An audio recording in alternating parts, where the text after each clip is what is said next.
Les rouleaux de massage, c'est une perte de temps. Ou pas. C'est ce qu'on va voir dans la thématique de cette semaine. Quoi de neuf, docteur? Salut, c'est Tim, étudiant au doctorat en sciences du sport. Aujourd'hui, nous allons nous intéresser à une méta-analyse de 2023 s'intéressant aux effets aigus des rouleaux et bâtons de massage sur les marqueurs de dommages musculaires indirects induits par l'exercice. Comme d'hab, tu peux aussi aller sur Spotify ou Apple Podcast. Les liens sont dans la description. Si tu préfères les contenus courts, tu y retrouveras aussi les liens pour le compte TikTok et Instagram, ainsi que le nouveau site internet pour la planification de l'entraînement.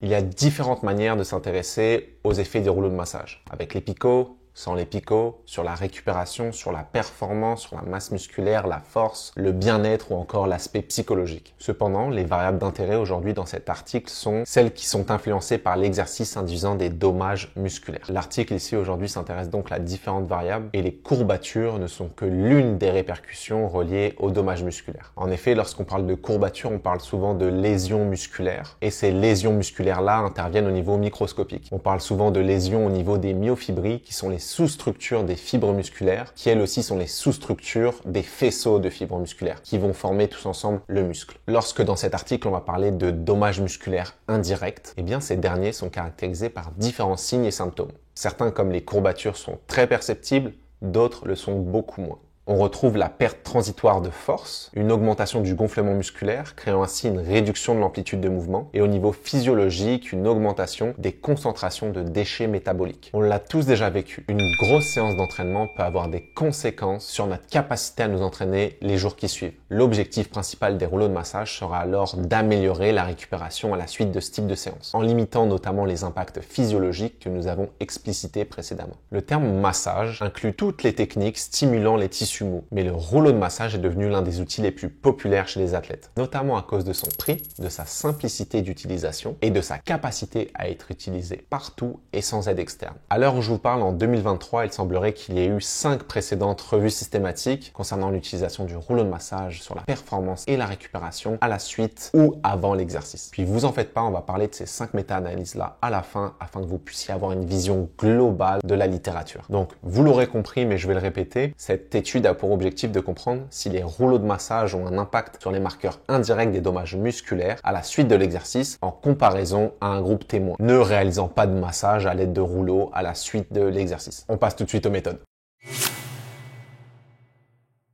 Dès le début de la méthodologie, en tant que scientifique du sport, il y a un petit point qui me tracasse vraiment beaucoup. En effet, ici, c'est une méta-analyse. Donc, son objectif, en fait, c'est de regrouper tous les articles un petit peu de la littérature qui ont été faits sur ce sujet-là et qui correspondent à leurs critères d'inclusion et d'exclusion. Cependant, comme je vous l'ai dit, c'est une méta-analyse de 2023. Sauf que la dernière recherche des articles scientifiques a été réalisée en février 2021. Bien que le processus de soumission et d'acceptation d'un article scientifique peut être extrêmement long, cela ne justifie pas un gap de 2 ans entre la dernière recherche puis la publication de l'article. Bref, on avance. Pour les critères d'inclusion maintenant. Utilisation du rouleau ou du bâton de massage, participants en santé, comparaison entre deux groupes, un réalisant l'exercice intense puis le massage par la suite, l'autre groupe ne réalisant pas le massage mais l'exercice intense au début. Des études rapportant au moins un marqueur de dommages musculaires indirects, donc paramètres au niveau des courbatures, un test pour mesurer la diminution potentielle de la force, l'amplitude de mouvement et l'enflure de la zone. Ça, c'est les paramètres indirects de dommages musculaires. Ici, je vous épargne tous les autres points méthodologiques propres à une méta-analyse. Avant de passer au résultat, n'oublie pas de t'abonner à la chaîne et de partager à tous tes potes qui se prennent pour des boulangers à se pétrir les quadriceps pendant 15 minutes avant leur séance. C'est parti pour les résultats. Après avoir identifié 3058 études et réalisé leur tri, ils ont seulement inclus 5 études dans leur méta-analyse. Autant vous dire que c'est vraiment pas énorme pour ce type de papier. C'est ce genre de petits détails en sciences qui vous permet de dire si l'étude elle est 100% béton ou pas, et ainsi considérer les résultats qu'elle a produits comme tangibles ou pas. On retrouve 151 participants inclus, dont 15 femmes, tous dans la vingtaine. Voici le protocole utilisé afin d'induire des dommages musculaires. Donc dans les 5 études, il y avait 2 études qui ont choisi de réaliser des sprints, 40 x 15 mètres de sprint, une étude qui a choisi de faire du back squat, 10 x 10 à 60% du 1RM, une étude qui a fait un exercice de biceps en excentrique, 4 x 6 répétitions, et une étude qui a fait un entraînement de soccer. Me demandez pas pourquoi, je comprends pas non plus. Concernant les protocoles de massage avec le rouleau, eh bien, 2 études ont réalisé 10 minutes après l'exercice et avant chaque jour de test, donc 24, 48, 72 heures et 96 heures après. Une étude a réalisé le massage après l'exercice et avant chaque jour de test effectué, 24, 48 et 72 heures après. Puis pour les 2 autres études, le massage c'était seulement après l'exercice. 4 études sur 5 ont un focus sur le bas du corps et une seule étude a observé le haut du corps. 3 études ont fait 2 fois 60 secondes de massage. Une étude a fait 1 fois 5 minutes de massage. Puis une étude a fait 2 fois 45 secondes de massage, espacé de 15 secondes de repos. Donc là, c'est vraiment mon devoir en tant que vulgarisateur de cet article scientifique de dire que ça devient vraiment un peu brouillon, étant donné qu'il y a très peu d'études qui ont fait les mêmes protocoles et qu'en plus de ça, il y a très peu d'études déjà à la base dans cette méta-analyse-là. Autant te dire que déjà que rendu à ce stade-là de l'article, j'aurais vraiment pas aimé faire les statistiques. Passons aux résultats pour les courbatures musculaires. Lorsqu'analysés ensemble, ces 5 articles-là, on ne retrouve pas de différence entre le groupe massage avec le rouleau et le groupe contrôle sur la diminution des perceptions de courbatures, que ce soit 24 heures, 48 heures, 72 heures et 96 heures après le protocole induisant des dommages musculaires. Concernant l'amplitude de mouvement maintenant, étant donné le faible nombre d'études ayant investigué ce paramètre, il n'y a pas de statistiques combinées. Alors voici ce que j'ai décidé de vous faire, les résultats article par article. Une étude a démontré aucune différence entre les 2 groupes pour le membre inférieur. Une autre étude a démontré une différence positive en faveur du rouleau de massage au niveau de la flexion passive du genou avec un effet modéré 48 heures et 72 heures après, mais attention, pas 24 heures après. Ce fameux exercice induisant des dommages musculaires. On retrouve aussi au niveau de la flexion passive de la hanche un effet modéré 72 heures, mais pas 24 heures et 48 heures après. Et pour finir, concernant la flexion mais active de la hanche, on retrouve un effet modéré 24 heures après l'exercice, mais pas 48 heures et 72 heures après. La seule étude ayant mesuré l'amplitude de mouvement pour le haut du corps n'a démontré aucune différence entre le groupe rouleau de massage puis le groupe contrôle à la suite de l'exercice induisant des dommages musculaires. Concernant le gonflement musculaire, aucune étude ne trouve de résultats intéressants. Puis pour les paramètres de force avec la contraction maximale volontaire isométrique, eh bien il y a 2 études qui l'ont investigué, une pour le membre supérieur et une pour le membre inférieur, et aucune d'entre elles n'a démontré de différence de force subséquente à la suite de l'entraînement induisant des dommages musculaires entre le groupe massage avec le rouleau et le groupe contrôle. Comme je vous l'ai dit au début de cette méthodologie, pas besoin d'être un expert pour comprendre pourquoi les auteurs nous rapportent qu'il y a un haut risque de biais dans cette étude-là. Un biais, c'est quoi? C'est tout simplement un risque potentiel que tu as de te tromper sur les résultats que tu proposes. On passe maintenant à la discussion.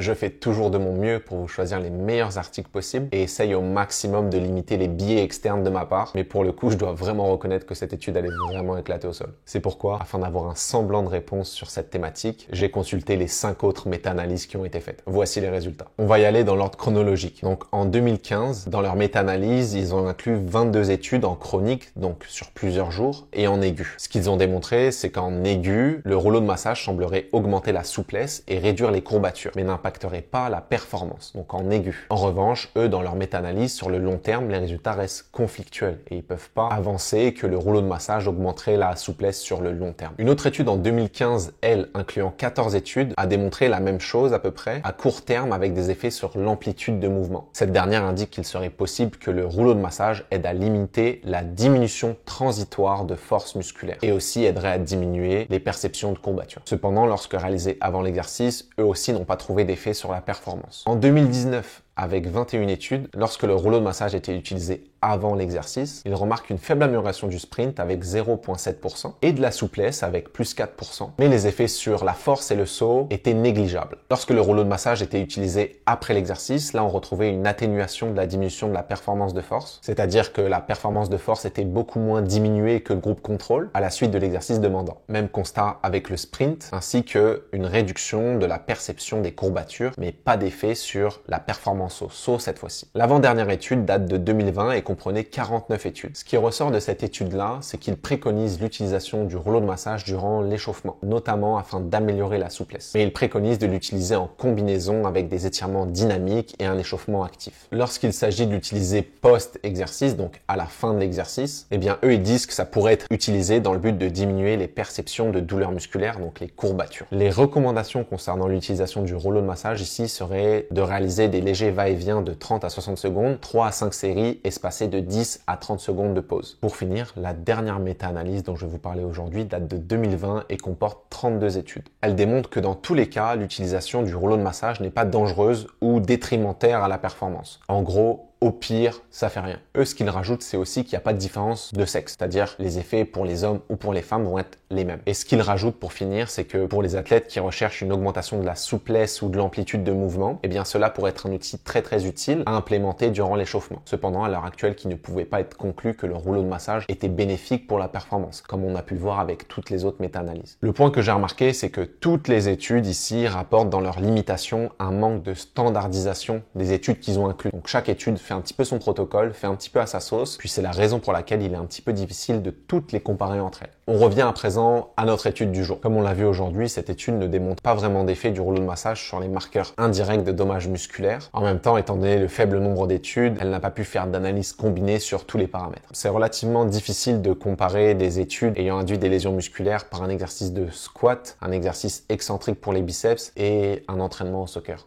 Lorsque l'on regarde au cas par cas, eh bien, il y a deux études qui démontrent des effets significatifs en faveur du rouleau de massage sur la perception de la douleur, donc les courbatures musculaires. L'une 48 heures et 72 heures après, l'autre 24 heures seulement. Après, le reste des trois études ne démontrent pas d'effet positif sur cette variable-là. Concernant l'amplitude de mouvement, je ne vais pas répéter ce que j'ai dit dans les résultats. Cependant, c'est le moment pour la minute apprentissage. Voici une des raisons pour laquelle tu te sens sore ou courbaturé à la suite d'un exercice intense ou tout simplement nouveau. Et aussi pourquoi cela peut diminuer notre amplitude de mouvement. Eh bien, les lésions musculaires occasionnées par l'entraînement au niveau cellulaire vont occasionner une accumulation de déchets métaboliques. Puis cela va pouvoir altérer l'acidité de l'environnement, donc le pH, au niveau du fascia musculaire. C'est cette augmentation de l'acidité de l'environnement cellulaire qui occasionnerait une augmentation de la viscosité des tissus. Version plus simple maintenant. Le fascia, c'est quoi? Eh bien, le fascia, c'est comme une toile d'araignée. Cette toile d'araignée-là peut être plus ou moins visqueuse ou gluante. Et cette toile d'araignée-là entoure tes muscles. Imagine tes muscles un petit peu comme des Legos. Donc la toile d'araignée entoure les Legos. La viscosité, c'est une manière de dire à quel point cette substance est collante, visqueuse ou gluante. Lorsque la viscosité est augmentée, cela signifie que les fascias sont plus collants, visqueux. Ce qui signifie aussi que ton Lego, entouré de cette toile d'araignée-là, aura plus de mal à bouger. Donc que ton muscle aura plus de mal à bouger à cause de ton fascia et de l'augmentation de la viscosité. Puis c'est ça qui va rendre le mouvement plus difficile. Mais si les fascias sont moins visqueux, eh bien le mouvement est facilité et les muscles peuvent bouger plus facilement. Ce qui peut notamment te permettre d'exercer une force plus importante. Alors, c'est la raison pour laquelle l'augmentation de l'acidité de l'environnement, due à ton effort intense, pourrait faire en sorte que ton amplitude de mouvement soit réduite. On conclut. Ce qui est certain, c'est que je vous ferai une autre vidéo sur les rouleaux, les pistolets de massage ou la thérapie manuelle et leur impact sur la force ou encore la perception de la douleur. Cet article aujourd'hui, c'est malheureusement un exemple que parfois même un article publié et revu par les pairs peut être de très mauvaise qualité. Puis malheureusement, ce genre de publication un peu bancale nuit beaucoup à la réputation de la science. Il est certain que les résultats présentés de cette étude-là ne peuvent être considérés comme des évidences scientifiques. Cependant, je vous ai tout de même partagé les résultats des 5 autres méta-analyses qui vous permettent d'avoir une bonne idée sur la thématique. À titre personnel, je continuerai d'utiliser des séances de rouleau de massage avec mes athlètes pour une raison principale qui n'est pas évoquée ici, qui est l'aspect psychologique et bien-être. Merci encore d'avoir suivi cet épisode et on se retrouve très vite pour parler de sciences du sport, car la science évolue vite, te laisse pas dépasser.